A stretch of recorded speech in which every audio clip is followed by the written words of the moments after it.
a growing scandal involving Prince Harry and his last remaining genuine charity project, the Invictus Games. But is it really a charity project at all?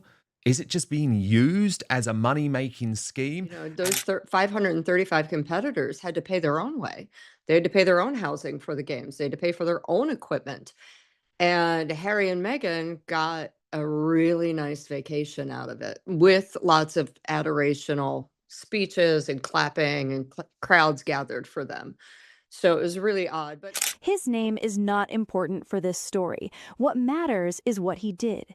He served, he was wounded, and in February 2025, he traveled to Vancouver, British Columbia, to compete in the Invictus Games, the charity that Prince Harry founded specifically for people like him. He paid for his own flight to get there. He paid for his own accommodation once he arrived. He paid for his own equipment. And the event he traveled to compete in cost $118,352 per competitor. That number is not a typo. For context, the entire annual budget of the U.S. Warrior Games, a similar competition for injured American service members, is roughly $2 million. The whole thing.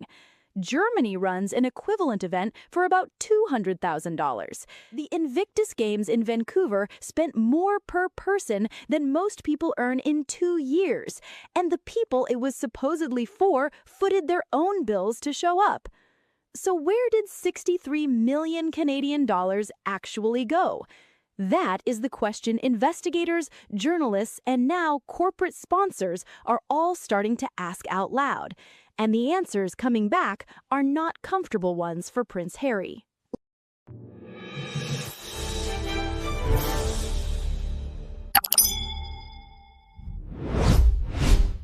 Let's start with the news that broke this week because it changes everything about what Birmingham 2027 is going to look like. But I do think that people are starting to cotton on. Again, when we look at the numbers of corporate sponsors lining up for Birmingham, there really aren't that many, and we don't know who they are. Only 11. Now, Boeing has, I believe, cut ties. I am doing that story for NewsNation. It'll come out later today about how Boeing was the huge sponsor. The contract has ended, and they are not re-signing.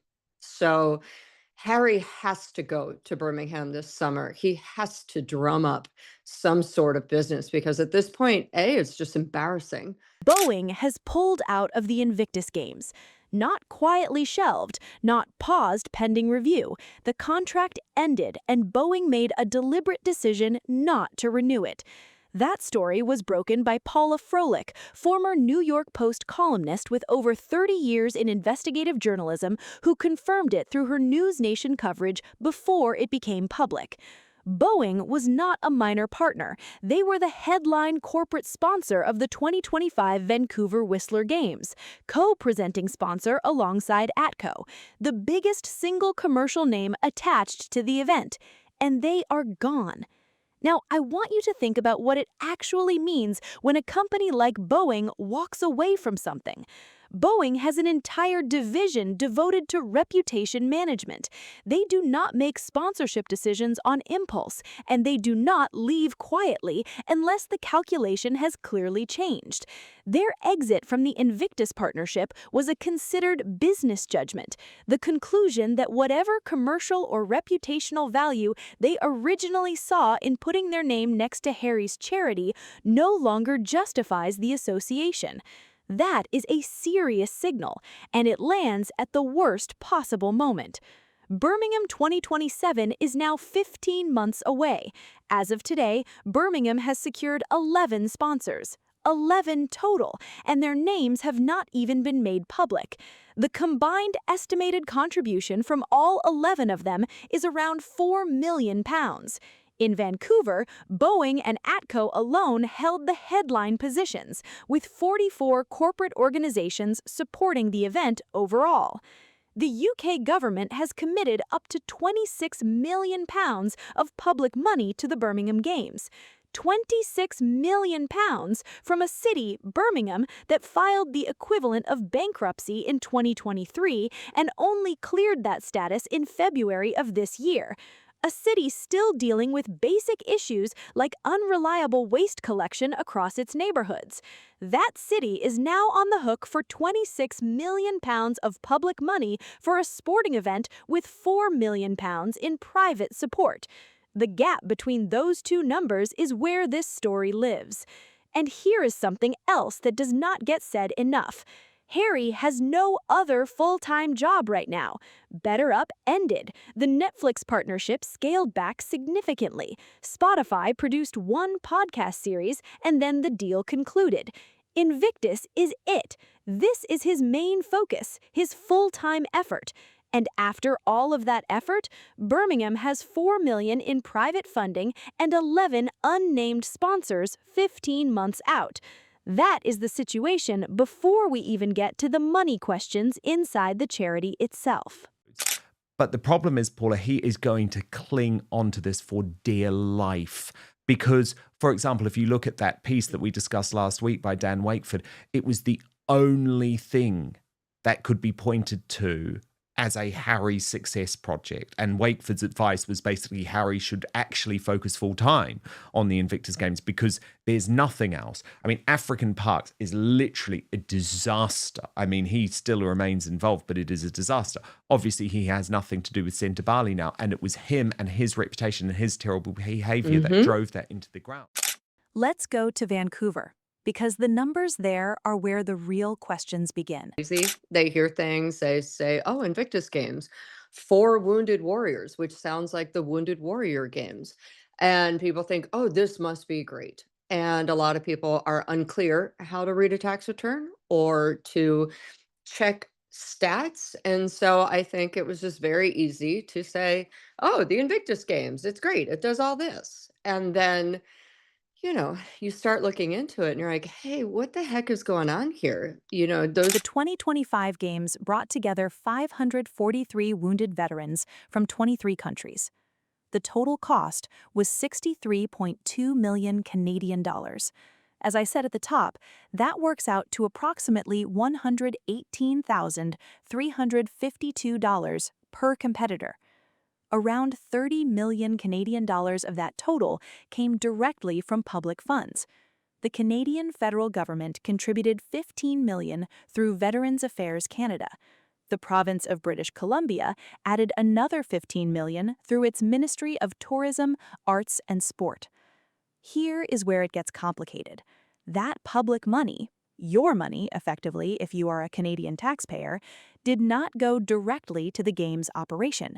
It was routed through a body called the Vancouver Whistler Games Corporation. That corporation then paid a licensing fee to the Invictus Games Foundation, which is the British charity that owns and licenses the Invictus brand worldwide. The amount of that licensing fee is redacted in the public documents. No commercial reason given for that redaction, no privacy justification, no security explanation. The number is simply not there. And that missing number is the gap through which it becomes impossible to properly track how much public money ultimately reaches veteran support versus internal costs, administrative fees, and the foundation's own operations. Paula Froelich flagged this through her reporting as the structural mechanism that sits at the center of the financial concerns. The licensing fee model means that public money changes hands through a chain of organizations before it reaches, or does not reach, the people it was donated in the name of. Now, here is what makes this number hit differently. Rachel from the YouTube channel The Curious Pilot ran an independent analysis, her own calculation, not an official figure, of what that same $63 million could have provided if it had been directed differently. According to her breakdown, that money could have funded thousands of prosthetic limbs, hundreds of exoskeleton units, tens of thousands of wheelchairs, accessible vehicle conversions for veterans, large-scale mental health programs, physiotherapy, service animals, home accessibility upgrades for people who need ramps built and doorways widened just to move around their own houses. That is what $63 million looks like when it goes to veterans. What it apparently looked like at the Invictus Games, according to Paula Froelich's reporting, was 543 competitors who paid their own travel to get there, covered their own accommodation during the games, and brought their own equipment. The people the charity exists for were self-funding their participation in an event that cost over $100,000 per head to run. Read that again and let it sit for a moment. The Invictus Games Foundation, the British charity at the center of this operation, recently filed its 2024 annual accounts with the UK Charity Commission. They did so after a 2-year grace period. And those numbers are what Paula Froelich has now brought into public discussion through her investigative reporting. Let me take you through what the filings actually say.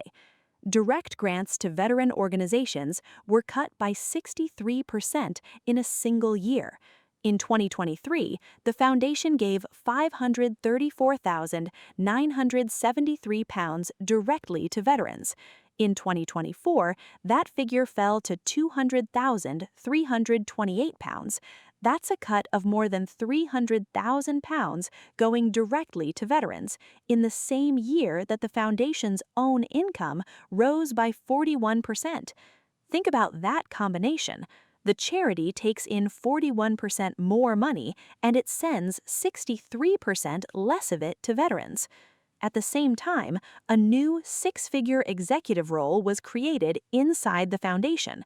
Cash reserves grew to £2.3 million. The highest-paid staff member received a salary disclosed in a banded range between £120,000 and £130,000, above the typical pay scale for UK charity sector roles of equivalent responsibility. Legal expenses jumped from £45,000 to £155,000 in 1 year. No explanation provided anywhere in the filing. Deferred income, money received but not yet counted as spent, went from £431,000 to £1.799 million. That is a 4 times increase. Again, no explanation in the filing.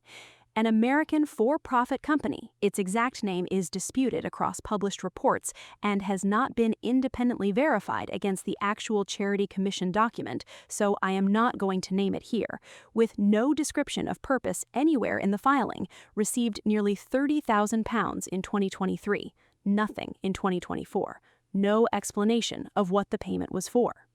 And the same filing, the same document submitted to the UK's official charity regulator, contains 2 different company registration numbers, one on the cover page, a different one on the balance sheet. That is an accounting irregularity that would, in any standard audit, generate an immediate formal question. Now, the foundation publicly states that 92% of every pound it spends goes towards charitable activities, and technically, that figure sits within UK Charity Commission guidelines.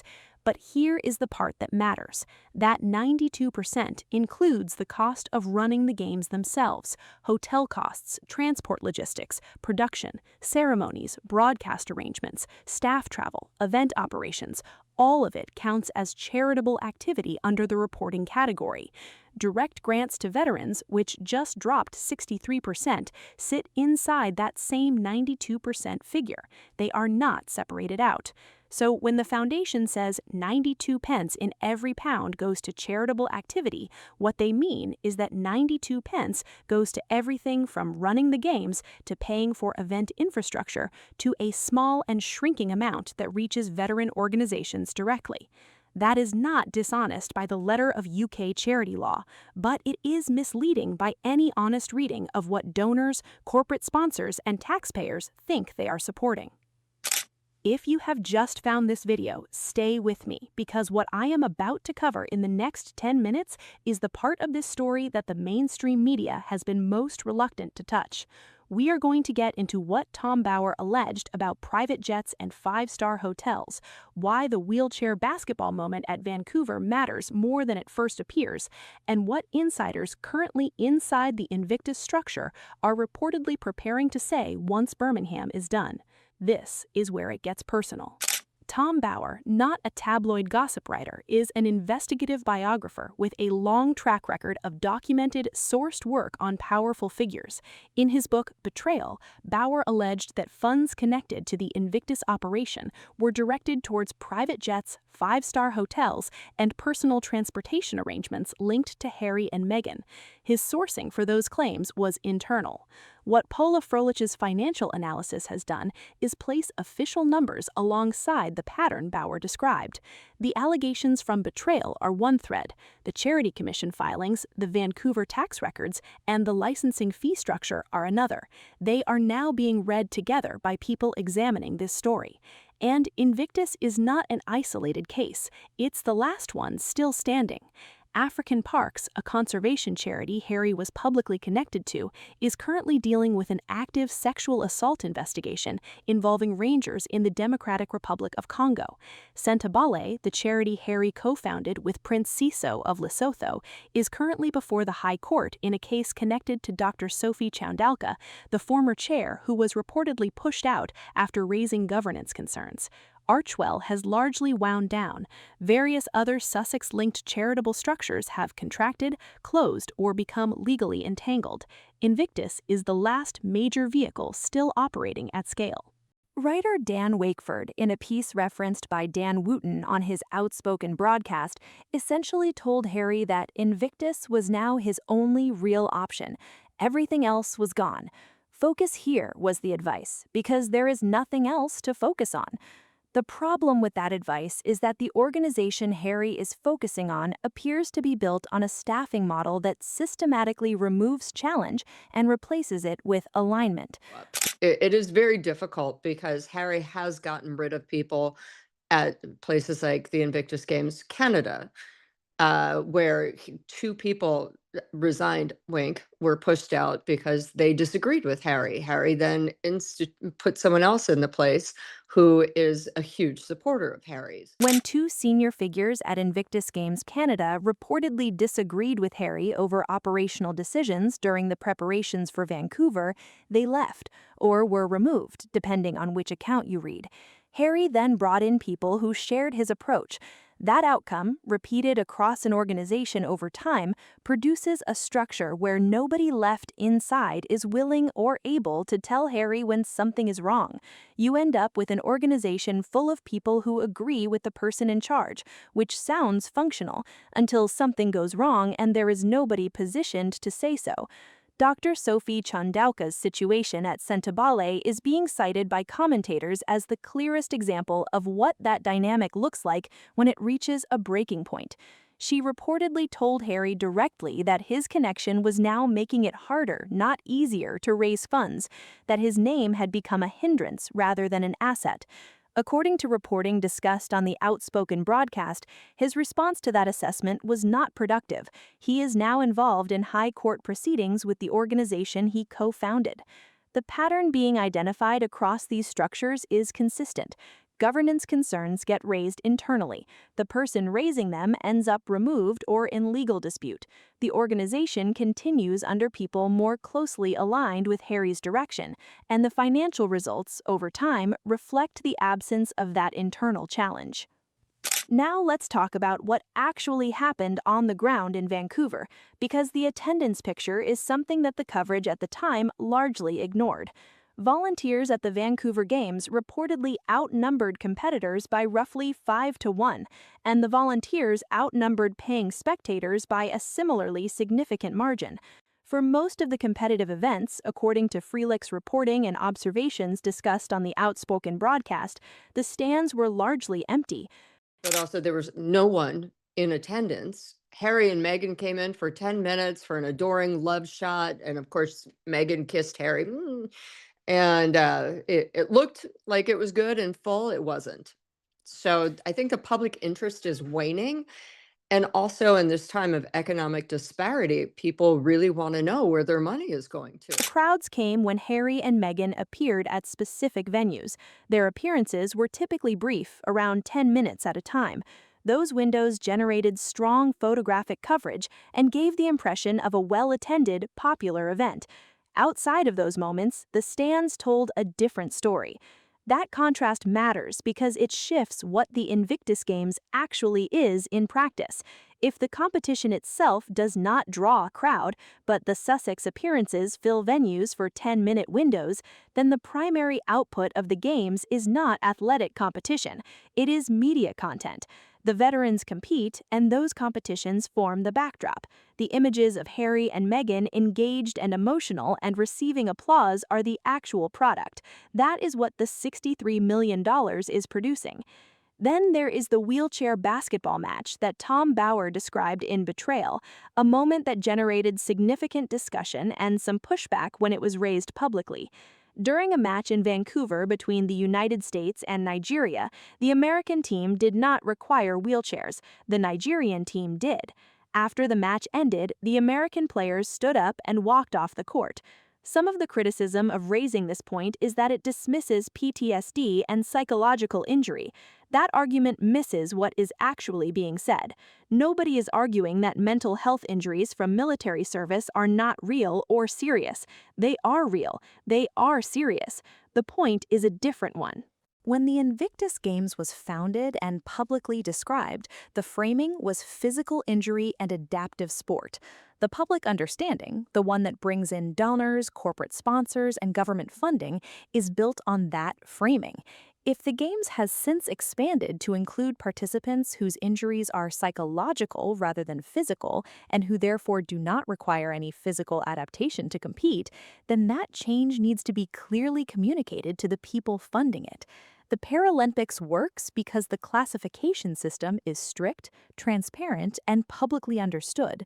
People know exactly what they are watching and why the adaptations are in place. Invictus, by operating with a broader and less defined eligibility structure, creates situations where the visual meaning of what audiences are seeing does not match the public understanding of the event.